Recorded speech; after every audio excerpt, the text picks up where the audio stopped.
Hey guys, we're at the Denver Regionals with third place winner Ben. And Ben, what you play today, man? I played Vanquish Soul K9. All right, let's do that deck list. Yes, sir. All right. So we'll start off with the main deck. Honestly, the list is pretty optimized from the OCG. You just change a couple of cards. Probably, I make the joke that there's only 3 flex spots in the deck, so all this is going to be pretty standard. We got 3 copies of Rosin, 3 copies of Madlove. These are your 2 normal summons in the deck. Um, Not much to say about these cards. They are the closest thing you have to one card combo. There's no true one card combo in the deck, but these 2 cards net you a lot of advantage. And then for the other Vanquish Soul names, we have 3 Holy Sue, 3 Jiao, 2, and 1 Valius. So, like I said, pretty standard ratios. I did consider once upon a time playing 1 Border and maybe 2 Jiaolong, but I think that you just need the attributes in hand most of the time, and the fact that these are both Fire, Dark, and Vanquish Soul names to make your Holy Sue live means that they're a little bit too important to cut.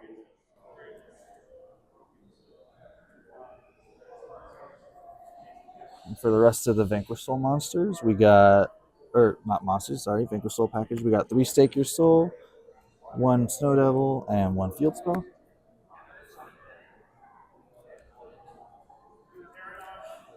Moving on to the K9 cards, we got 3 copies of Izuna, 1 Lupus to go with it,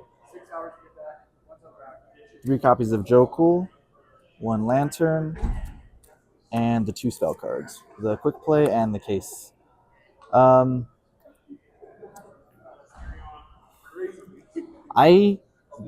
don't know how I feel about these cards still. Obviously, Izuna is a crazy hand trap, and I think that Joe sort of solves a lot of the deck's issues in terms of ability to play when you open too many big names, Vanquish Soul names specifically. But on the other hand, these cards don't really help you play the game going second, and I think that that's the strongest part of the deck is being able to play turn 0. So I don't know if I would experiment with these ratios at all moving forward. I've seen lists that side the quick play spell. I think that that might be worth testing, but it's kind of hard to say, honestly. Like, the reason you need these cards, specifically the Lantern Case and the Jokuls, is because these are the darks to round out your attributes in your hand. So a lot of the time I found myself just searching the dark, holding it in hand because I needed it for Sue or I needed it for something else, and then not even using it and just making sort of a minimal end board, which is honestly probably the correct way to play the deck anyway. That's it for the K9 main deck. And for non-engine, not very much because, like I said, this deck is pretty optimized. I chose to play 3 Perulia, 3 Fualos, 3 Ash Blossom, and 1 copy of Reinforcement of the Army. Consistency's sake, this is a 4th copy of Rosin, which is the best card in the deck. Did that Perulia have any effect as attribute-wise for you? No. The Charmies don't, unfortunately, they don't match the attributes that you need. Prior to running the 3 Perulia, I was actually running 2 and 1 Prosperity, but I found that I valued my extra deck a little more than I would like to have believed beforehand. Although I will say the only games that I've lost, I've been playing this list for a couple of weeks now, but I also went undefeated at a CR Cup C prize card tournament, a case tournament, and the OTS championship this last weekend with this list. The only difference being I cut the Prosby for the 3rd Perulia since that Friday.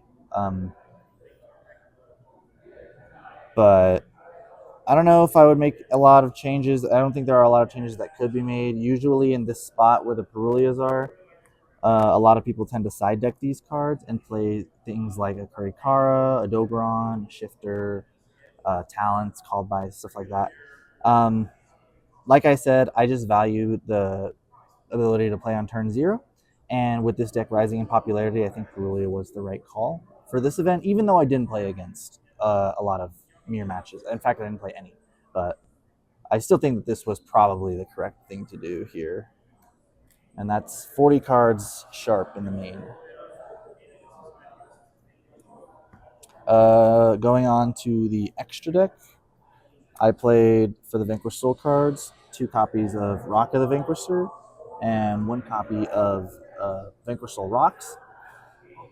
2 copies at least is mandatory. I would never cut it to 1.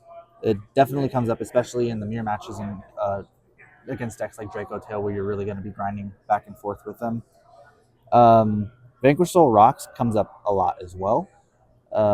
Not so much for Zeus lines like you hear people talk about, but honestly, most of the time I'm making this card, it's on the crackback turn with hard making it with a Rosin and a Mad Love to swing for game for literally free. Like this, the attack boost is actually really significant. Then for the Nash Knight package, we have the number 104 Masquerade, Nash Knight, Chaos Nash Knight, and the Umbral Horror. If you cannot afford this card, it's probably fine, but it is very strong. Definitely came up in several game states, popping back row, forcing out certain interactions, and then if you are able to go full combo without Paradise Smashing, which spoiler alert, we're playing that as well, but if you're able to build like full board, this card helps ensure that you can burn for game with the having life points ability. So it forces your opponent to play really weird into it. And then for the generic rank 5 tech cards, we played Valon and Paradise Smasher. I think that the Valon is necessary. You definitely need an additional rank 5 to go into after you go through your Nash Knight plays, especially if you have like a follow-up Izuna for interruption on your opponent's turn. In fact, actually, Valon is pretty good as a disruption. I found myself making that over Nash or Ripper on turn 0 most of the time. One of my games, I made it versus a Crystron K9 deck, and I kept the Lupus underneath it, and they didn't realize that cluster targets, and so just having this to swing and go straight into a Zeus was really cool, because after I did the Zeus line, I was able to follow up with the Nash Knight package and completely break the board apart. And then I also played Paradise Smasher. This card should be banned. There's nothing to say about it. I didn't actually make it today, but in the previous tournaments over the weekend, the OTS Championship, the case tournament and stuff like that, this card is so stupid. It should not exist. It does come up a lot more often than people will probably say it does. Then for the K9 extra deck monsters, I played a copy of Werewolf, a copy of Ripper, and a copy of Hound. Not a lot of people I see are playing the Hound. A lot of lists, including myself, I did test it at the Friday prize card event, cutting the Hound and playing the second copy of Ripper. I found that the Hound came up actually a lot more, especially in matchups such as Mitsurugi Raizio, which is still popular, at least in this area. Just being able to sit on a pseudo towers, gains so much attack, and it gives you an additional rank up target that you can use to go into Werewolf if they out your Ripper with something like Ogre. So I thoroughly enjoyed this card. I don't think I would cut it moving forward, and I would probably recommend playing it if you aren't. And then for the last tech cards in the extra deck, I played 1 copy of SP, 1 Typhon, and 1 Zeus. Yeah, they all come up. This was Donner before when Raziel was more popular and I was dealing with a lot of Baguska. If I see it more, it might still be worth playing a Donner instead of an SP. But for right now, I think the utility of SP is just obviously far exceeds than that of Donner. Typhon and Zeus came up every time I went second almost. being able to break the board with Vanquish Soul cards or K9 cards, Nash Knight stuff, smacking it into a Zeus, or in a Typhon in a simplified game state. It's too important in my opinion. Yeah, I like Typhon. That's it for the extra deck.